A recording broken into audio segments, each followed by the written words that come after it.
today we're making a retro Western t-shirt design, and I have seen these become super popular recently, and I think you should put it on your radar for trending design styles for the rest of 2023 and beyond, because they are super popular and they really hold up because they're super timeless. So let's learn how to make one in Kittl right now. All right, to get started, we need a cowboy on a horse. I think that would be cool for a Western retro style design. So I just type in cowboy. I think this one right here is perfectly fine.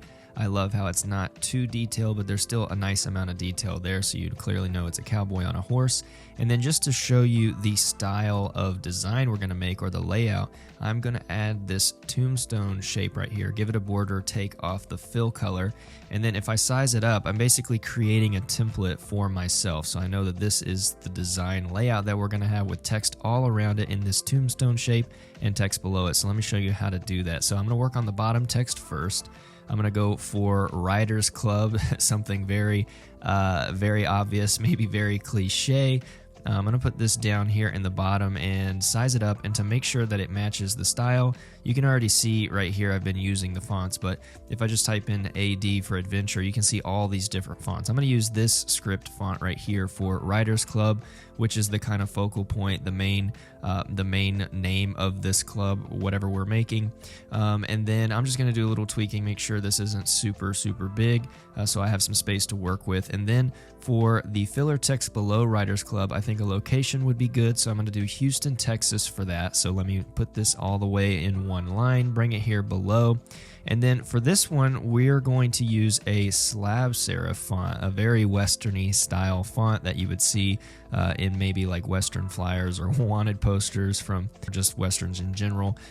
So what I'm going to do is give this some spacing. It's a pretty good idea to add just a little bit of letter spacing to smaller text if you're using text with smaller font sizes.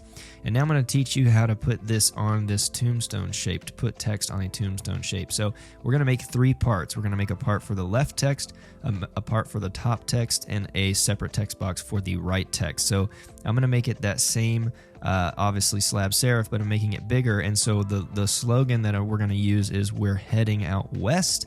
So for this box, I just want it to say "We're." So this I'm just going to make it fill or follow the space of the tombstone shape here. And then for the top text, I'm going to duplicate it. By the way, it's Alt, Option, and drag. And then for this text, to make it curve here, this is going to be heading out. So you can already see, to make this tombstone shape perfectly, we need three separate boxes, and I'm going to use the circle transformation tool here, and then bring this in so that it perfectly fits the top part of that arc there, that perfect arc. And so now we have "We're heading out" that looks like it's one full design. And by the way, if you're watching this, we are going to work eventually on just making a tombstone transformation. Right now, you could try to do it with a custom transformation, but I think there's a point that might make you a little bit irritated to figure out. So using multiple text boxes for right now works. So now you can see I duplicated it. So boom, I have "We're heading out west." Really easy. This gives you a lot of freedom in the text you're using. Just make sure that the words line up and make sense for this shape. So now we're going to work on some colors. So I'm trying to find a kind of muted purpley, like rodeo, with some vibrant yellow or orange style. I wasn't quite liking that one, so I found another palette that I liked already. I just dropped it in here, and then I'm using those colors, and then that dark blue as the shadow I think looks awesome. So now what we're going to do is start creating our background behind the cowboy. So I typed in clouds, but this little etched clouds illustration right here, I absolutely love. This might be one of my favorite illustrations in Kittl personally, and that's because it can work for the ground as well as clouds. It can also work for like little ripples in waves, like in water. So, but you can already see what I'm doing right here is I'm going to make a ground backdrop for this cowboy on this horse. So then if I hold the shift and drag, I can kind of skew this illustration to make it a little bit longer.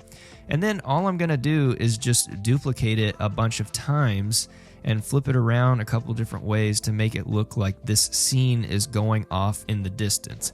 Hey, if you're getting value out of this retro Western t-shirt design, let me know by hitting the thumbs up button, and then let me know in the comments, do you like this style of design? I assume you probably do if you're watching this video, or are you just looking for trends in design that are happening? Just curious to know, what do you think of this style, and then how do you see yourself using a style like this? So comment below and let's get back to the tutorial. So when I feel like this looks pretty good, I can just hold the Alt or Option key, drag it, and then as you can see here, I'm just making this kind of fit with the rest of the scene here, dragging it, flipping it opposite ways to make it look like it's disappearing into the background. And then once you feel like it's in a good place, you can move on, but I added a couple extra detail lines.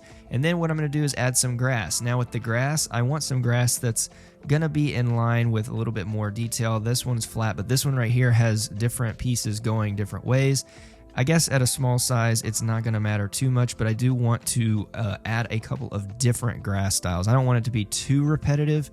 So, thankfully, we have a lot of really nice grass illustration in here.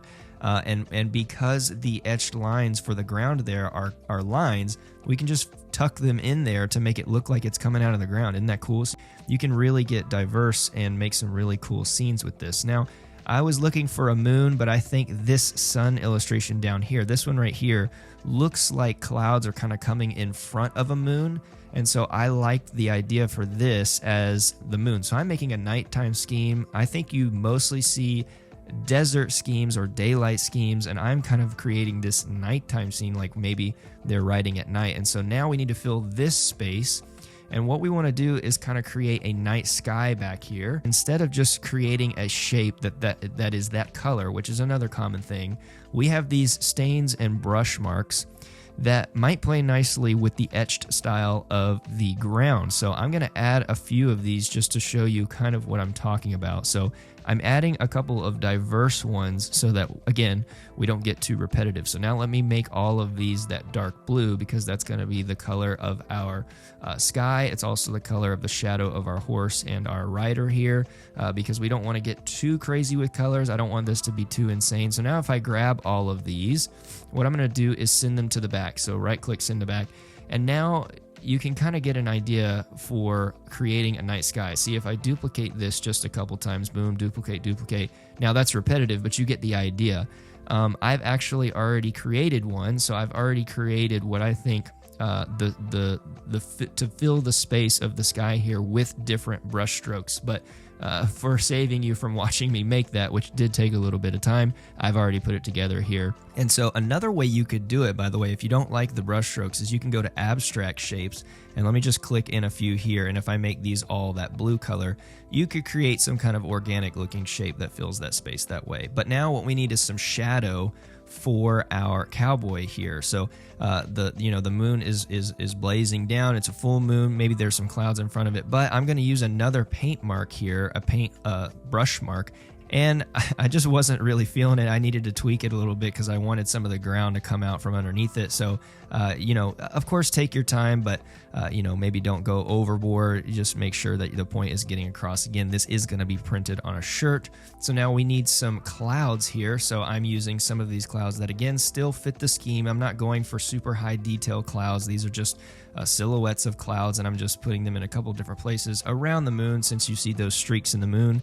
And now we need some stars. So this part is also me just adding tons and tons of stars. Of course, you could get really diverse. You could get real intricate or as detailed as you want. It just takes a little bit of time to get the detail where you want. Of course, they're going to show up pretty small on a shirt, but it does make the difference in filling this space here. I think that maybe on the left and right of Houston, Texas needs a little star right here. So I'm going to put those here on the bottom left and right, and I think that just fills the space just a little bit better there.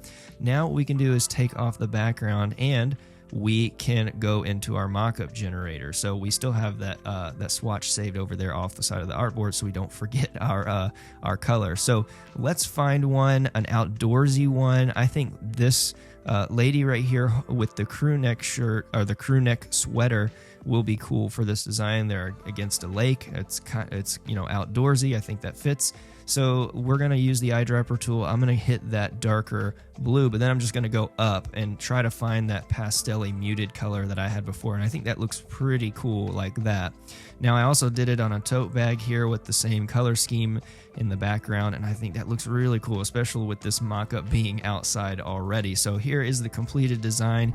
You can see just a little bit bigger. This was a ton of fun. I know this style is super popular, so I hope you have a ton of fun with this tutorial. Now, if you want to see other tutorials using Kittl, I have these videos here on my right that I know you're going to enjoy. Don't forget to subscribe to the channel so you don't miss any upcoming videos and features and things like that. Thank you so much for watching, and I will see you in the next video.